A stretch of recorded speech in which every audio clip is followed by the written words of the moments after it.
As some of you may know, my philosophy when it comes to money is very much focused around simplicity and efficiency. But there is one thing that comes above just about anything, and that's avoiding unnecessary costs. So when I'm considering trading platforms or brokers, I always make sure to pay very close attention to the fees I'm charged and what my actual dollar return is. Because as I've explained in the past, this isn't always clearly shown to the investor. Now I know some people may think I'm being pedantic, but the way I see it is, when investing, there aren't really that many things that you have complete control over. And even though you may have done your due diligence and reviewed decades worth of data, the reality is there is no guarantee. So given the variety of trading platforms and brokers we have access to today, I think it's our responsibility to look into each option and really consider the fees, because at the end of the day, we have the control to change platforms if a newer, better option becomes available. But even then, I imagine there are still some people out there thinking, well, it's just a couple dollars. How much of an impact can that have in the grand scheme of things?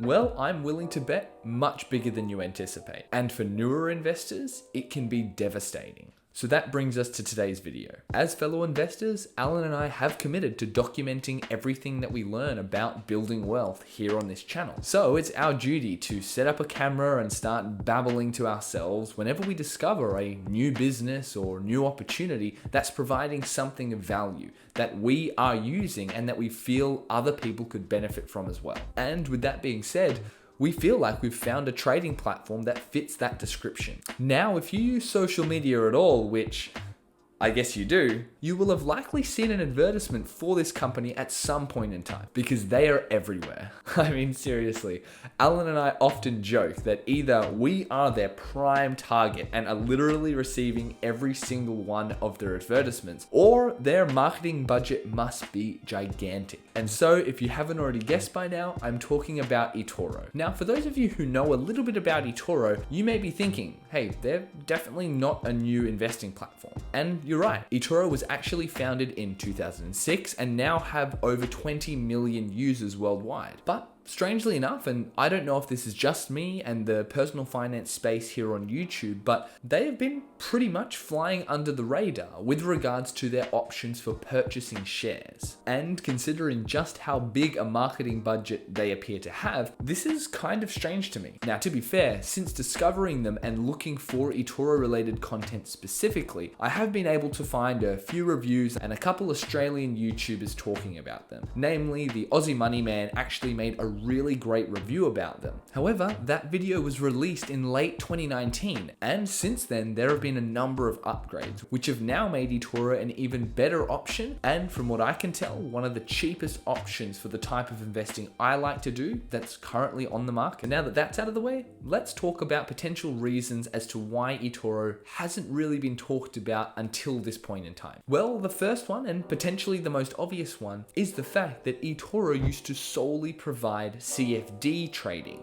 which, for those of you who don't know, stands for contracts for difference. And so basically these contracts allow for traders and investors to profit from the movement of assets without actually holding the underlying asset. However, CFDs can get a little bit complicated, and in some cases they can have additional fees and also offer things like leverage, which can make this type of derivative very, very risky. And so with that in mind, along with the fact that you don't actually own the underlying asset, for those who are just interested in buying and holding shares, this can be seen as a negative. And so when considering eToro only offered CFD trading when they first launched in Australia, that could be one of the reasons not many people were talking about them. However, since then, they now offer the opportunity to actually buy the underlying asset for most of their stocks and ETFs. The next thing that likely contributes to not too many people speaking about eToro in Australia up until this point is the fact that they don't offer ASX trading directly. And if investing on the ASX is really what you're looking for on a platform, then unfortunately eToro won't be for you. But for those of you who are indifferent or who have already been using stake, then this platform is definitely something to consider. If you would like a little background into the differences between the Australian and the US stock markets, make sure to check out this video here, where I go through everything you need to consider as an Australian investor. And the final thing that has potentially been contributing to so little noise about eToro is the fact that when they first launched in Australia, while their fees were still incredibly low, they weren't quite as low as they are today. And given their insane growth over the few years, they can now afford to drop the barriers to entry even lower, which luckily for us as the investor means that we get access to insane savings when it comes to fees. To show you what I mean, let's go through a quick comparison. Like I said in the beginning of the video, the purpose of us creating this YouTube channel and documenting our story is so that we can explain how we personally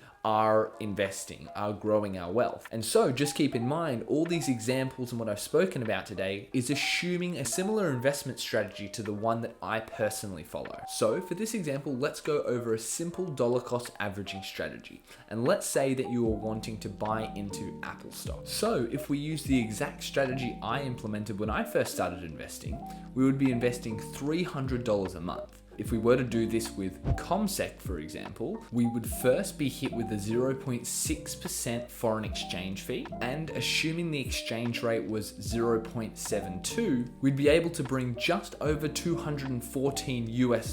But the real killer is the brokerage fee, which for CommSec international shares is $19.95 per trade. So worryingly, what that means for investors is just to get back to the initial 300 Australian dollars you put up for this investment, you would need to gain 11.2% just to break even. And unfortunately, with a dollar cost averaging strategy, these fees aren't a one-off. You need to pay them every single month, or however as frequent it is that you decide to invest. Now, when you compare this to what eToro offers, right off the bat, they do not charge any commission or brokerage fees on individual shares. Now, this isn't necessarily unique. There are quite a few investment platforms in the market today which do offer commission-free and brokerage-free trading, which has been an awesome development and innovation in the market. However, outside of that, there are a number of other little fees that can come up. And the good thing about eToro is that they just are able to bypass a lot of them. But let's go through this same example with eToro just to see how it compares to CommSec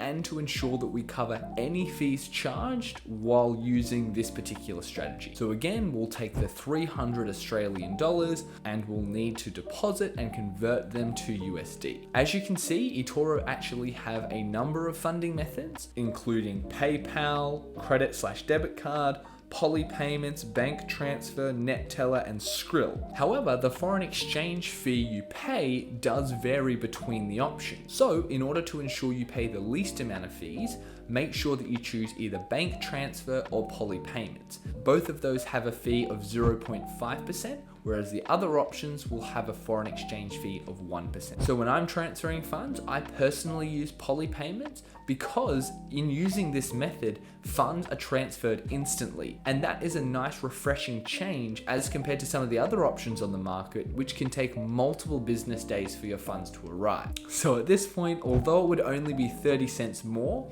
you still are better off using eToro as the foreign exchange fee is that slight bit lower. But from this point on, while your money is in eToro, there are no fees charged, assuming you buy the underlying asset as we would in a dollar cost averaging strategy. And really, if you follow this strategy, the only other fee you will incur is when you withdraw your funds. So with eToro, basically how this works is, again, you would be charged the 0.5% foreign exchange fee, and there would be an additional $5 flat fee.